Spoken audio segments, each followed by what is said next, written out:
Oke, bismillahirrahmanirrahim. Assalamualaikum warahmatullahi wabarakatuh. Guys, alhamdulillahilladzi bi ni'matihi tatimmu sholihat. Guys, ada yang beda kali ini di channel Salam Dhafari, guys. Kenapa beda? Lu lihat samping gue. Masya Allah senyumnya. Nih, bisa terjadi kebisingan di hati para awat senyum anu.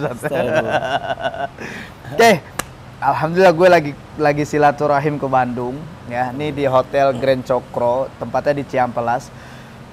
Dan gue kualat juga sebenarnya guru nyamperin kita nih, Masya Allah. Ini guru aneh ya. Ini guru aneh nih. Assalamualaikum Ustaz. Assalamualaikum warahmatullahi wabarakatuh. Beliau namanya Ustaz Azimam Auliaur Rahman LC. Nah, yang mau tahu lebih dalam tentang Ustaz Azimam, kita ngobrol banyak. Oke, Assalamualaikum Ustaz. Baik. Assalamualaikum. Baik, alhamdulillah Ustaz. Alhamdulillah. Ini antum kan banyak muncul di permukaan, apalagi pernah tayang di Trans 7 kan, Ruqyah Trans 7 ya. Wajah antum Masya Allah nggak asing di tengah-tengah kita, bahkan nggak asing juga di kalangan para dukun, Ustaz. Tapi banyak teman-teman mau tahu antum. Oke Ustaz, antum lahir di mana? Ana lahir di Bandung. Lahir di Bandung, asli Di Bandung 12 Juni 92. Oh, Masya Allah. Alhamdulillah. Sama usia kita berarti. Nggak jauh beda mana, Masya Allah. Alhamdulillah. 92. Terakhir pesantren di ini Ustaz ya? Di Gontor. Gontor. Ana keluar dari Gontor ya alumni 2009. 2009. Lanjut ke Mesir alhamdulillah. Alhamdulillah, Masya Allah. Pulang ke Indonesia sekitar tahun 2016. Baru deh kita gabung di program antum tuh. Alumni Mesir, guys. Masya Allah. Masih belajar. ازيك كويس. كويس الحمد Kila لله. wala eh. Ushaga. Ahwinus. Oke, Masya Allah. Alumni Mesir, LC Laisin ya. Nah, beliau ini luar biasa, guys. Karena aktivitas beliau selain punya pesantren, Ustaz ya. Alhamdulillah. Pesantren Pondok Pesantren Tahfidz Darul Fitrah. Darul Fitrah. Beliau juga punya channel YouTube Darul Fitrah TV. Betul. Masya Allah. Nanti di follow lah di sini. Insya Allah. Subscribe, jangan lupa channelnya. Nah, sekarang udah berapa santri, Ustaz? Kita baru 74, alhamdulillah. 74 ya. Lebih kurang 74 karena masih terbatas ya, Teh. 6. Tempat masih terbatas, asrama masih terbatas.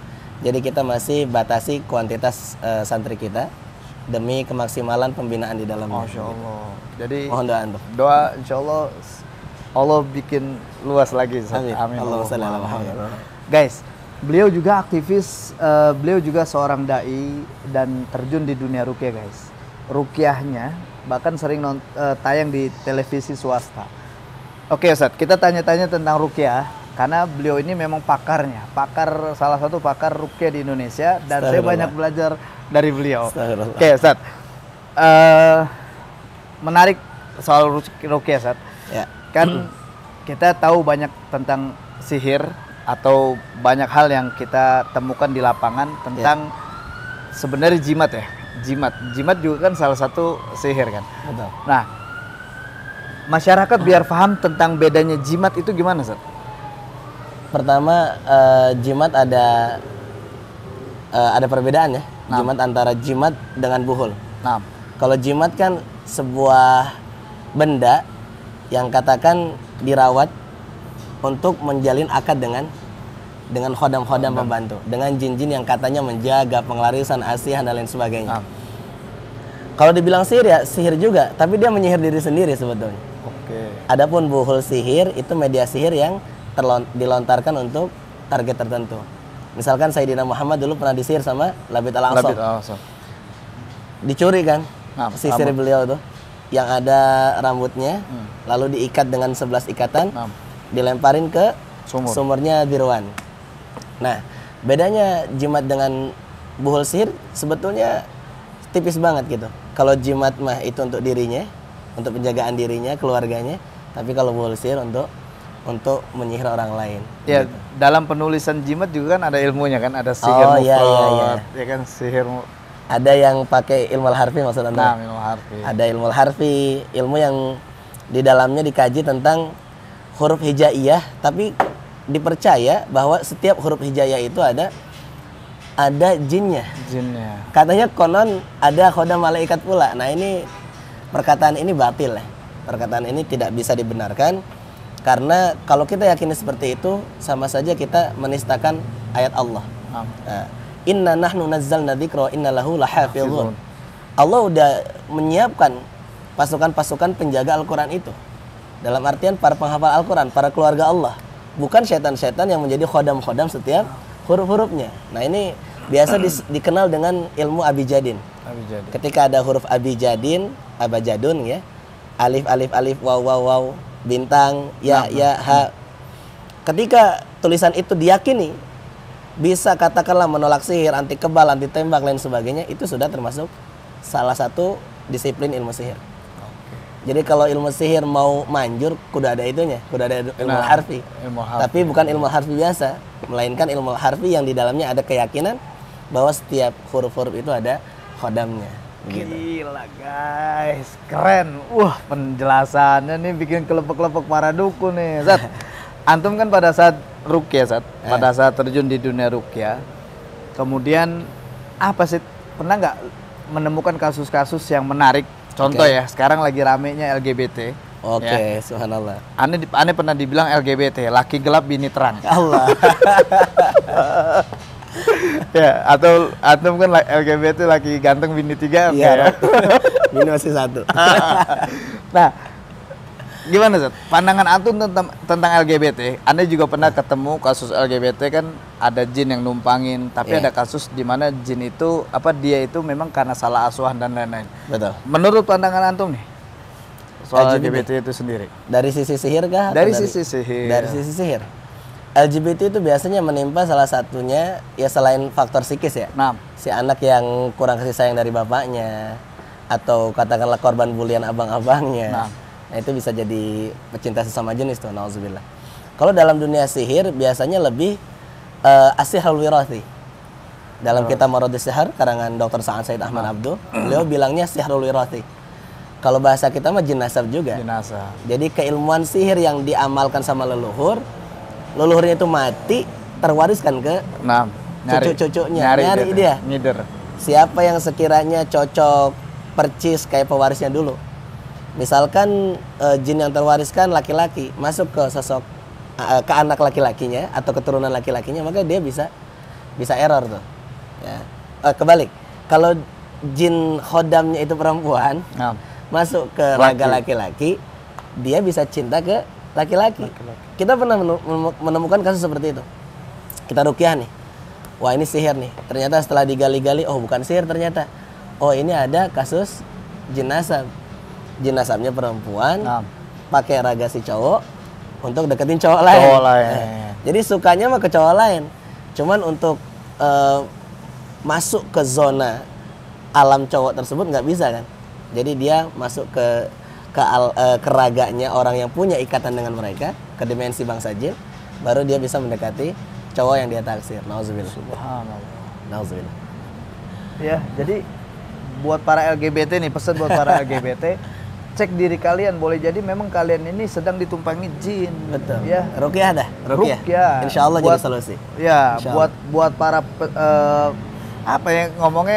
para korban, para pelaku LGBT, ya gue saranin ruqyah. Karena hakikatnya tanpa disadari di dalam diri lu semua itu ada jinnya. Ya. Ini LGBT nih lebih dalam. Masuk dalam sihir wirathi, Nah. Kemudian kita temukan juga Zat, kan berkembang nih, apalagi zaman sekarang nih, akhir zaman Zat. Betul. Aliran-aliran sesat dan menyesatkan. Kan sesat untuk dirinya, ketika dia ngajak orang lain kan jadi menyesatkan. Betul. Pun juga bisa ditumpangi sama jin. Bahkan aliran itu ketika dia menyesatkan, itu tanpa dia sadari kan ada jin yang mendomplengnya. Betul kan? Yang mendukung. Nah, gimana Zat? Antum pernah menemukan apa Zat? Pernah. Kasus yang antum anggap wah gila nih, unik nih gitu. Itu anak pernah ngeruqyah di Mesir. Ada korban sihir salib. Kalau Mesir kan Kipti kan? Ya, dia sholat juga kan. Dia kerudungan juga. Cuman dia tidak mengakui kenabian Sayyidina Muhammad sallallahu alaihi wasallam. Ketika di ruqyah dia ya bentuknya seperti inilah palang pintu itu kan. Palang pintu, dia bilang kamu lemah, kamu kecil dan lain sebagainya. Ya diteror lah. Biasa kan peruqyah di prank sama bangsa jin. biar kita takut. Padahal itu semua kan nggak buat kita gentar, insya Allah. Ternyata setelah ditelisik, ini orang kena sihir dari para misionaris. Kristenisasi. Jadi ternyata musuh-musuh Islam itu nggak cuma dakwah lewat alam nyata, Ustaz. Betul. Dari alam gaib pun dia sisipkan sesuatu yang tidak baik lah. Katakan pakai sihir juga. Jadi ketika diinterogasi, masuk lewat mana? Masuk ketika sholat, tapi ketika sholatnya tidak khusyuk. Subhanallah ya. Jadi kan talbis banget tuh. Jadi orang itu malah sholat. Kalau sholat lihatnya Yesus, tidur lihatnya Yesus. Mau ruku ada seolah ada salib gitu kan. Jadi ketika dia sholat tuh ada hal-hal yang nalar dia, sehingga dia berpikir ngapain gua sholat kalau begini. Gua lagi sholat ada Yesus melulu, mending nggak sholat. Kayaknya Yesus yang benar nih. Jadi ada penyimpangan akidah ketika akidah di dalam kolbunya nggak kokoh, di dalam fuad kan di dalam tubuh kita ada kolbu ya. Di dalam kolbu ada fuad. Nah fuad itu letaknya keimanan. Ketika si fuad itu sudah digeser isinya, dalam artian keimanan udah tergeser, masuklah kekufuran kepada Allah Subhanahu Wa Taala. Alhamdulillah. Ya mudah-mudahan kita dijaga sama Allah agar senantiasa istiqomah pokoknya di agama Islam ini. Berarti emang makin banyak Ustaz ya? Sekarang nih makin banyak aliran-aliran sesat. Selain itu ada para penyembah, semacam menyembah bintang, penyembah matahari. Kita pernah waktu saya ruqyah di Papua, kita ruqyah, qadarullah dia bersuara kayak ayam. Ya, kumaha we ayam kan? Gitu. Kayak ayam. Lama-lama kayak ayam disembelih. Dia perempuan, saya minta panitia pegang lehernya. Ternyata kata pengakuan panitia itu, lehernya itu kayak ayam yang disembelih. Jadi ini tulangnya ini udah kosong, lepas gitu kan. Anda nggak percaya kan? Pastikan lagi, tolong pastikan lagi. Bacakan Al-Falaq An-Nas, karena kalau sihir, insya Allah hancur lebur dengan Al-Falaq An-Nas. Pegangin, dia berkotek apa namanya itu? Ya, berkukuk. Ya berkukuk bersuara ayam. Habis itu aneh bantu ruqyah juga, qadarullah dia muntah-muntah hebat. Alhamdulillah lehernya nyambung lagi. Subhanallah. Ketika ditanya, jujur kamu udah berobat kemana aja? Aku pernah berobat ke Kendari, ke dukun yang mana mereka penyembah matahari. Aku korban ayam di sana, tentu bukan untuk Allah. Habis itu aku kasihkan foto aku di sana, ditancapkan di kayu-kayu yang ada di sana. Jadi pasien yang ke sana harus ngasih foto untuk dipasang jadi koleksian si dukun. Sebetulnya bukan hanya koleksian, tapi dia lagi di sihir seumur hidupnya. Betul. Ya, jadi itu berarti memang kesalahan dia yang pernah datang itu, Ustaz. Iya, jadi Anda suruh salat taubat, habis itu minta sama Allah ampunan, minta sama Allah kekokohan akidah. Habis itu ya saya ambil semua jimatnya. Ternyata jimat-jimat itu unsur-unsurnya, unsur di dalamnya ada ajaran-ajaran para penyembah dewa matahari. Allah. Nauzubillah. Zeus. Kalau di Mesir namanya ada Ma'bad Al-Amun. Ma'bad Amun itu kalau tidak salah waktu saya ke Shali ya, daerah Matrusiwa, ada daerah Shali namanya. Semacam Borobudur gitu kan. Tapi mereka bangun pakai tanah liat campur garam. Jadi rumah-rumah di sana masih original Mesir kuno. Di sana ada Ma'bad Amun, tempatnya orang-orang nyembah matahari. Nauzubillah. Fisal Isa? Mogud. Fisal. Mogud. Keren kan? Masya Allah, ini luar biasa deh. Emang kalau ngobrol sama guru nih luar biasa. Astagfirullah. Siapin kanebo kering, kita peres bareng-bareng ilmunya nih, luar biasa. Ini kalau kita gali lebih dalam guys, ini Masya Allah, sebenarnya banyak hal yang akhirnya masyarakat kita kaum muslimin yang awam kan sedang krisis akidah.